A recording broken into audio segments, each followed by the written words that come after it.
tama jud ang giingon ni Kuan ni Idol Bisaya family.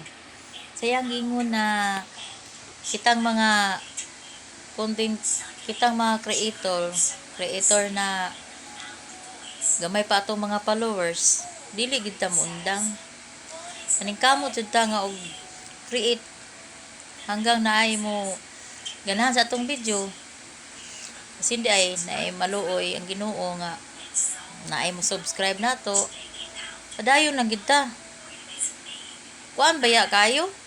Ulaw, kapoy biya ta magsigig video, yaw-yaw. Nya tapos walay ganahan sa atong video. Kay balik-balik pa ang video. Balik-balik ang location. Diba? Pero okay lang, basta happy sa ako lang, happy lang ko. Ako karon, ako i-share sa inyo nga new look ko karon na ibangs.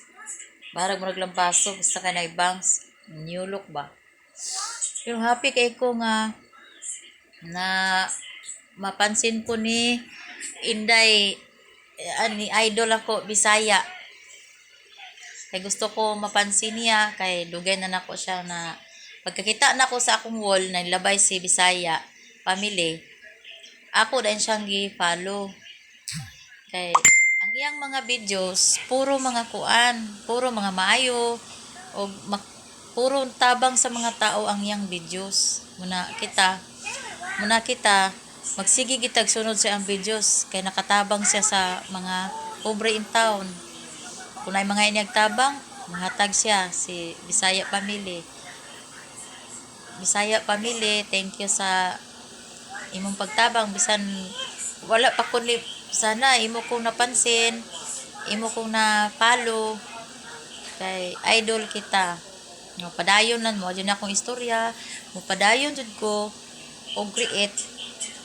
Bahala na kuan, basta ako happy lang ko. Bahala gamay ra ang mo tan-aw sa akong videos, at least happy ko. Mawala atong stress ba, di ba? Basta maka-videos lang, wala ding stress.